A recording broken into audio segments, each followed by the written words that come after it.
आइए अब हालात पे गुफ्तगू करने वाला शायर हमारे दरमियान मौजूद है। भदोई की सरजमीन पे चलना चाहता हूं। दोस्तों ये अर्ज कर दूं कि अदब गर जिंदगी के दायरे से दूर होता है तो तहजीब के सीने में एक नासूर होता है। हमारी शायरी, हमारी गजल, हमारी नज्म, हमारे क़तात ऐसे होने चाहिए जो आम आदमी के दर्द से, उसके मसाइल से वाबस्ता हो, तब तो हमारी शायरी शायरी है। दोस्तों आइए उसी उम्मीद के साथ एक ऐसे भदोई से तशरीफ लाए हुए नौजवान शायर से गुजारिश करना चाहता हूं जो समाज का आईना बनकर गुफ्तगू को पेश किया करता है, हालात हाजरा को अपनी शायरी बनाता है। वो शायर है मोहतरम जनाब रेहान हाशमी साहब। मैं उनसे गुजारिश कर रहा हूं, अब आपकी जिम्मेदारी बनती है कि जब मोहतरम जनाब रेहान हाशमी साहब माइक पर आए तो आप उन्हें इतनी मोहब्बतें दीजिए कि ये कह सकें कि वाकई जहानागंज के लोगों ने उन्हें बेपनाह मोहब्बतों से नवाजा है। आइए रेहान साहब की भूख के एहसास को शेरो सुखन तक ले चलो, अब अदब को मुफलिसों की अंजुमन तक ले चलो, और जो गजल माशूक के जलवों से वाकिफ हो चुकी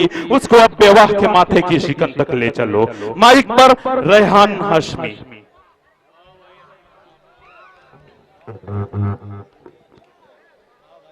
भाई लाइट वालों से गुजारिश है कि वो जितनी जल्द हो सके इस लाइट का मामला जो गड़बड़ है उसको दुरुस्त करें। अस्सलाम वालेकुम। जहानागंज,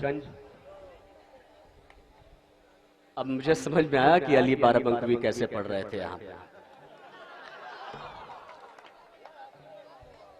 अदबी सरजमीन, इसके पहले भी मैं आ चुका हूं। माइक वाले भाई साहब थोड़ा सा इसमें कुछ करिए। ये सारे लोग यहाँ पर बैठे हुए हैं। लुकमान भाई शमशेर साहब से मैंने वादा किया, जहानागंज पहले भी आ चुका हूं और मुझे मालूम है कि ये लोग किस तरीके से यहाँ पर अदब की ये महफिल सजाते हैं। मैंने वादा किया, मैं चला आया। मैं 2-3 मिनट 5 मिनट लूंगा ज्यादा से ज्यादा आपका। अभी आ रहा था रास्ते में तो पता चला कि झारखंड में उस्मान अंसारी को मार दिया गया। झारखंड में उस्मान अंसारी को मार दिया गया। हॉस्पिटल में एडमिट हैं, जिंदगी और मौत से जूझ रहे हैं। तो ये भीड़ जो उठी है हिंदुस्तान में, एक भीड़ है, इसको हिंदू या मुसलमान से न जोड़ा जाए। मैं पहले बता देता हूं, हिंदू और मुसलमान से न जोड़ा जाए। ये कुछ चंद लोगों की जो भीड़ है जो सही मानों में हकीकत में हिंदू और मुसलमानों के इत्तेहाद को तोड़कर हिंदुस्तान को खत्म करने की कोशिश कर रहे हैं। सही बात है। मैं एक शेर हुआ है कि खतरा, एक शेर, अगर जहानागंज वाले ये शेर समझ जाएंगे तो मैं समझ जाऊंगा कि मुझे 2-3-4 मिनट 5 मिनट 10 मिनट और पढ़ना है। कि खतरा नजदीक अगर आए भांप जाती है। क्या कहने, खतरा खतरा खतरा खतरा खतरा नजदीक जो आए दूसरे मिसरे पर। मैं दाद चाहूंगा जहानागंज की, अगर आप लोग खामोश रह गए तो मैं समझूंगा कि ना मैं शेर कह पाया हूं ना आप समझ पाए हैं। कि खतरा खतरा नजदीक जो आए तो भाप जाती है। गाय के नाम से ही रूह कांप जाती है। वाह भाई क्या कहने, जिंदाबाद, सच्चाई पेश की है, बहुत खूब भाई, जिंदाबाद। तो मतलब मेरा शेर कामयाब हो गया। चलिए अब मुशायरा कमेटी के लिए एक जोरदार तालियां बजा दें। बहुत बहुत शुक्रिया। अब पढ़ता हूं कि जब भी यहां पहलू खान मारा जाता है, मिनहाज अंसारी मारा जाता है, जब इन सारे लोगों की मौत को, इन सारे लोगों की कत्ल को मैं देखता हूं तो महबूब के जुल्फों के पेचो खम को सुलझाने के बजाय अपने कौम के दर्द को कहने में लग जाता हूं कि जब जब जब जब जब जब जब जब भी यहां जुल्म का इम्कान बढ़ेगा, वाह अल्लाह की कसम मेरा ईमान बढ़ेगा। क्या कहने, जिंदाबाद। वाह भाई क्या कह दिया आपने, जिंदाबाद रेहान भाई। जब जब भी यहाँ जुल्म वाह वाह जुल्म का इम्कान बढ़ेगा, अल्लाह की कसम मेरा ईमान बढ़ेगा। और इस्लाम की शाखों का मुहाफिज है खुदाबंद, काटोगे जितना उतना मुसलमान बढ़ेगा। क्या कहने, जिंदाबाद जिंदाबाद रेहान भाई। बहुत खूब कि रंग लाता है लहू दोस्तों मजलूमों का, हाल हर हाल में जालिम का बुरा होता है। आप हर दौर की तारीख उठाकर देखें, जुल्म जब हद से गुजरता है फना होता है, जुल्म जब हद से गुजरता है फना होता है। बहुत खूब रेहान भाई, बहुत खूब। क्या कहने,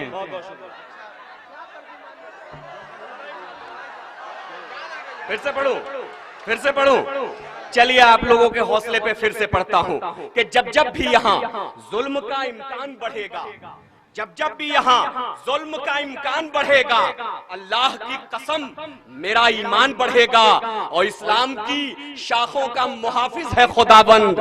काटोगे जितना उतना मुसलमान बढ़ेगा, काटोगे जितना उतना मुसलमान बढ़ेगा। दोस्तों मैं बता देना चाहता हूं कि 15 लोग जो पकड़े गए रतलाम मध्य प्रदेश में, ध्रुव सक्सेना सहित, वो मुसलमान नहीं थे, किसी मदरसे या मकतब के पढ़े लिखे नहीं थे। कौन था जासूस? हमें कहा जा रहा है, हमारी नस्लों को टारगेट किया जा रहा है। मैं 4 मिसरे पढ़ता हूं कि हम प्यार अपने मुल्क से जाली नहीं करते। क्या बात है, सच है भाई, बहुत खूब। हम प्यार अपने मुल्क से जाली नहीं करते, पुरखों की विरासत कभी खाली नहीं करते। हम प्यार अपने मुल्क से जाली नहीं करते। और दोस्तों चौथे मिसरे पर आपकी आवाज आनी चाहिए। ये आजमगढ़ है, कसम खुदा की वसीम रामपुरी मेरा भाई काविश अली शाह खालिद, आजमगढ़ ने मुझे रेहान हाशमी को रेहान हाशमी बनाया है, वरना रेहान हाशमी का कोई वजूद नहीं था। आपके हौसले पर पढ़ता हूँ, जहां भी पढ़ता हूँ। वैसे भी मुशायरे अब न के बराबर कर दिए हैं, लेकिन जहानागंज और आजमगढ़ की मोहब्बत मुझे आपके दरमियान खींच ले आई कि हम प्यार अपने मुल्क से जाली नहीं करते, पुरखों की विरासत कभी खाली नहीं करते। अरे छाती पे चढ़ के बोलना आदत है हमारी, हम लोग हुकूमत की दलाली नहीं करते। क्या बात है भाई, जिंदाबाद रेहान भाई, बहुत खूब, बहुत खूब, बहुत खूब, बहुत खूब। क्या कहने भाई, रेहान भाई जिंदाबाद, आपने जिंदगी दी मुशायरे को, बहुत खूब। नहीं आप निजामत भी बहुत अच्छा कर रहे हैं, बहुत अच्छी। मैं भी करता हूं कि ये वतन से मोहब्बत का तकाजा है कि गंगा जल से वजू करके करते हैं हम नमाज़े अदा, इसी सरजमी पे झुक के करते हैं हम सजदा। मत समझो गद्दार हमें, चाहे खंजर से सीना चीर दो हमारा, निकलेगी आखिरी चीख यही, सारे जहां से अच्छा हिंदुस्तान हमारा। ये हमारी हिंदुस्तान से मोहब्बत है, पहले भी थी, आज भी, और इंशाल्लाह आइंदा इसी तरह रहेगी। बहुत बहुत शुक्रिया, बहुत बहुत शुक्रिया। मैं फिर 4 मिसरे पढ़ता हूं, मुझे हुक्म हुआ है। देखिए फहरिस्त बहुत तवील है, बहुत बड़े बड़े शोरा यहाँ पर बैठे हैं। मेरे बुजुर्ग, मेरा भाई जो आज 70 साल से मैं देख रहा हूँ कि वो शायरी कर रहा है, वसीम रामपुरी, वो भी बैठा हुआ है। अली बाराबंकी, शाह खालिद, वसीम मजहर पढ़ चुके हैं। आपको मैंने पहली बार सुना लाइव, बहुत अच्छा आपने पढ़ा, मुबारकबाद आपको। और मोहतरमा अंबर इलाहाबादी भी बैठी हुई है, तो उनको भी देखते रहिए कि मैं फिर पढ़ता हूं, ये मैं फिर से पढ़ता हूं दोस्तों कि हम प्यार अपने मुल्क से जाली नहीं करते। क्या कहने, पुरखों की विरासत कभी खाली नहीं करते, छाती पे चढ़ के बोलना आदत है हमारी। हम लोग हुकूमत की दलाली नहीं करते, हम लोग हुकूमत की दलाली नहीं करते। अंडमान निकोबार से उत्तर प्रदेश की सरजमीन से दिल्ली तक हमने तुम्हारी हुकूमत को देख ली। रेहान हाशमी जहानागंज की सरजमीन से, आजमगढ़ के इस खित्ते से एक मशवरा दे रहा है, और मशवरा क्या दे रहा है, वो एक चैलेंज है। ये कौन कह रहा है कि तलवार दे के देख? ये कौन कह रहा है कि तलवार दे के देख? ये कौन कह रहा है कि तलवार दे के देख? दुनिया को जीत लाएंगे दस्तार दे के देख। क्या बात है भाई, जिंदाबाद रेहान भाई, सच्चाई पेश किया आपने, बहुत खूब, जिंदाबाद। अगर मजलूमों को, अगर पहलू खान, मिनहाज अंसारी, उस्मान अंसारी को तुम हिफाजत नहीं दे सकते, तो तुम्हें भी गद्दी पर बने रहने का कोई हुक्म नहीं है। क्योंकि जब संविधान बना था, जब संविधान के लोगों ने शपथ खाई थी, जब मौलाना अब्दुल कलाम आजाद ने वहां पर भाषण दिया था, तकरीर दिया था, तो हिंदू भी वहीं पे था, मुसलमान भी यही था, वहीं पे था। 1947 के बंटवारे में मुसलमान जो जाना था वो जा चुके, और ये जो आज मुसलमान बैठे हुए हैं, ये आपसे भी ज्यादा हिंदुस्तान से मोहब्बत करने वाले हैं। वाह, जिंदाबाद भाई। ये कौन कह रहा है कि तलवार तलवार तलवार दे के देख, दुनिया को जीत लाएंगे, दस्तार दे के देख, और किस तरह चलाते हैं बता देंगे तुझे हम, हमको भी 2 रोज के लिए सरकार दे के देख। क्या बात है, जिंदाबाद भाई रेहान भाई, जिंदाबाद जिंदाबाद, क्या कहने, बहुत खूब भाई, जिंदाबाद रेहान भाई, बहुत उम्दा, जिंदाबाद, क्या कहने, बहुत खूब। आपने सच्चाई पेश की है, वतन से मोहब्बत का सबूत दिया है आपने, बिल्कुल हालात हाजरा की कासी तर्जमानी और नुमाइंदगी की है। आइए रेहान हाशमी साहब अपने पाकीज़ा अशार के साथ माइक पर। बहुत बहुत शुक्रिया। किस तरह चलाते हैं, ये कौन कह रहा है कि तलवार दे के देख, दुनिया को जीत लाएंगे, दस्तार दे के देख, किस तरह चलाते हैं बता देंगे तुझे हम, 2 रोज के लिए हमें सरकार दे के देख, 2 रोज के लिए हमें सरकार दे के देख। और ऐ वतन, आज भी अब्दुल हमीद के जैसे अकमल भाई जी, आज इन जितने लोग यहाँ पर मौजूद हैं, मैं सबके दर्द को अपने 4 मिसरों में पिरोने की कोशिश करता हूँ। मैं सबके दर्द को, अभी पाकिस्तान के खिलाफ, पाकिस्तान जीत गई, पाकिस्तान का, हिंदुस्तान के खिलाड़ी सारे जा रहे थे, पाकिस्तान के जो बदमिजाज जो फैंस थे क्रिटिसाइज कर रहे थे, विराट कोहली गए नहीं बोले, और सारे लोग गए नहीं बोले, धोनी गए नहीं बोले, लेकिन हमारा शेर जब मोहम्मद शमी जब गुजरा है तो पाकिस्तानियों को उनकी औकात दिखा दिया है। क्या बात, यह है हिंदुस्तान का मुसलमान, हिंदुस्तान जिंदाबाद, ये है हिंदुस्तान का मुसलमान। तो 4 मिसरे मैं पढ़ता हूँ कि ऐ वतन, आज भी अब्दुल हमीद के जैसे हमने जिस्मों को भी बारूद बना रखा है।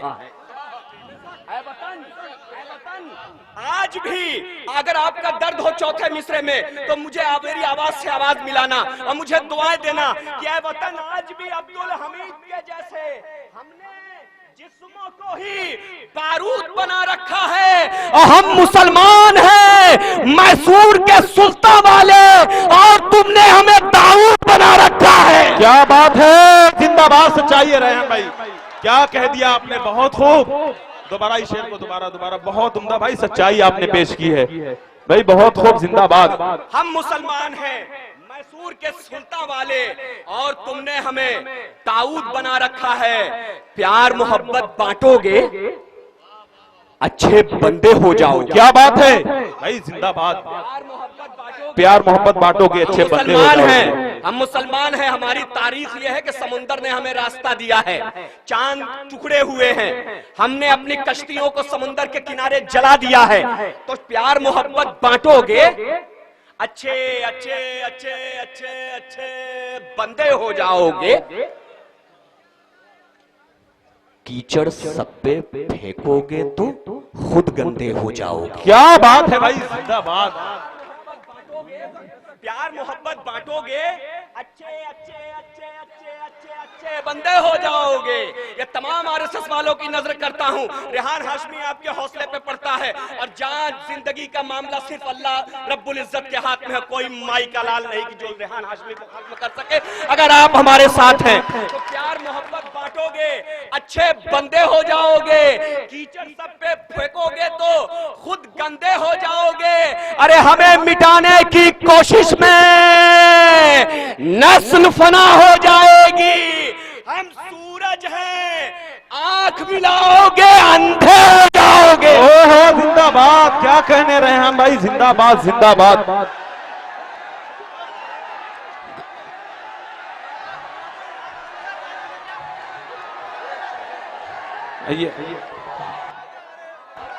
आइए हजरात, आपकी मोहब्बतों को बरकरार। देखिए, एक बात आपसे अर्ज कर दूं कि वक्त बहुत कम है, इतने हिंदुस्तान के शोरा हमारे दरमियान मौजूद हैं। मैं बुला रहा हूं, आप ही की बात कर रहा हूं, लेकिन एक बात सुन लीजिए कि वक्त बहुत कम है। सारे शायरों को अगर सुनना चाहते हैं तो इख्तिसार का मामला बरकरार रखिए।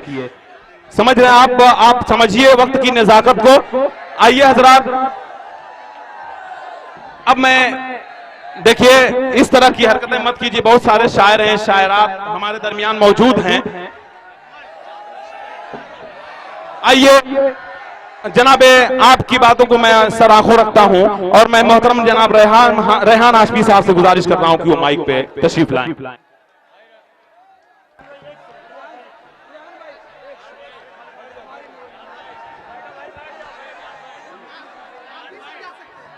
भाई रेहान भाई, आपने रेहान भाई ये साबित कर दिया कि यहाँ के नौजवान छोटे छोटे बच्चे भी अपने मुल्क से कितनी मोहब्बत करते हैं। ये पैगाम, एक मैसेज दिया जावेद मीडिया वाले मेरे दरमियान है, पूरे हिंदुस्तान नहीं बल्कि पूरी दुनिया में पहुंचाइए कि हिंदुस्तान के लोग हिंदुस्तान से मोहब्बत करते हैं। देखिए बहुत बहुत शुक्रिया जहानागंज, मैंने पहले ही कहा था मैं दूसरे राउंड में फिर पढ़ूंगा इंशाल्लाह।